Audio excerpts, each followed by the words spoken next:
We will call the meeting of December 5th to order for the Independence City Council, and brings us to citizens' request to speak.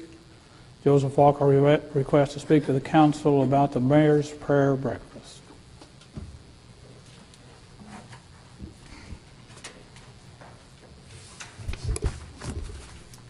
Mr. Mayor, Council, my name is Joe Walker, a longtime resident here in Independence, and have prayed on many occasions here as my capacity as a minister.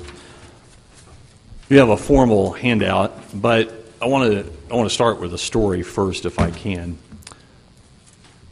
In 2008, the Independence Ministerial Alliance hosted a interfaith panel, and I had the privilege of putting together that panel and facilitating it. And we got folks from the Independence area, almost all from Independence, one from eastern Jackson County and one from the Kansas side of the state line. And they told the Christian ministers who had gathered about their faith. And at the end of the panel discussion, I asked them one final question. I said, here's an opportunity to say one thing that you really want the Christian ministers to hear. Universally, they spoke about the need for respect and inclusion of their religious traditions. But I want to tell you one particular comment that has stayed in my heart ever since I first heard it, and I wish I had the exact wording. But one of the women, a longtime resident in Independence, works in Independence, and belongs to a religion that's not Christian, looked at us and said, I'd like for you to ask your kids to stop picking on my kids because they're not Christian. And there was a deadly silence in the room. At the bottom of this agenda, every meeting, it says, is it good for the children? And I think when we step back and look at this year's prayer breakfast, I think we have to say it wasn't good for the children.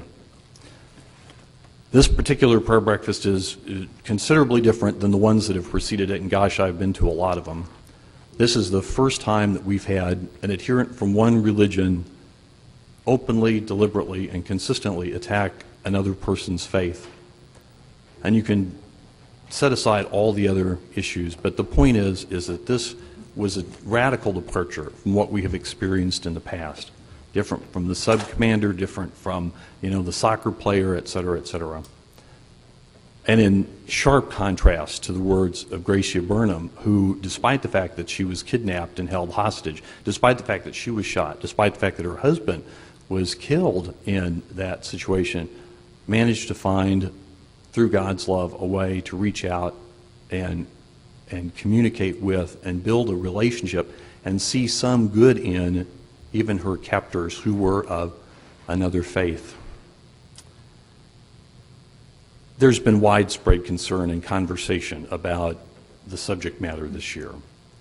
And I know one of the things that people have expressed to me is we don't want to ratchet up the rhetoric, and I don't think anybody wants that. We want to have find ways out of this and have a civil dialogue and a conversation. So I've put together a packet, and you have two things in there. You have a fact sheet from Dr. Hassan, who's with the Midland Islamic Council, who was at the breakfast, and some of you had the chance to meet him. And he has refuted some of the comments that Mr. Salim made. And you can get more information on that if you would like. And then I've put together just a handful of recommendations that I think are important for us to think about. One would be to ask the Human Relations Commission to really sit down and look at this situation and how it's impacted our city and give you a report on that. Another would be, I would tag on to Jason White's excellent article in Thursday's paper where he said that we need an auditor on his list of things to audit. I would suggest that we look at whether or not indeed any civic monies, house city monies, might be tangled up in the breakfast at this point and how they need to be separated. And that would be the third point. Simply, can the council, with dialogue with a number of parties, talk about how we can clarify what's the city relationship at this point to the breakfast. If it's a city activity, it has to represent more broadly those who aren't Christian, and certainly those who have no religious affiliation whatsoever who consciously choose that. I'd like to close on a happy note. I can say, and I don't have details on these yet, but I've been in conversation with at least 2 organizations that are hoping that in the spring or summer that they'll be able to have really significant, nice interfaith conversations and events here in Independence. And I hope that you'll be able to come. We'll certainly try and keep you apprised of those. I hope that you'll be able to come and meet some of our Muslim brothers and sisters, some of our Jewish brothers and sisters, our Baha'is, our Hindus, etc., who are here in the community and who just want to be included and respected. Thank you. Thank you.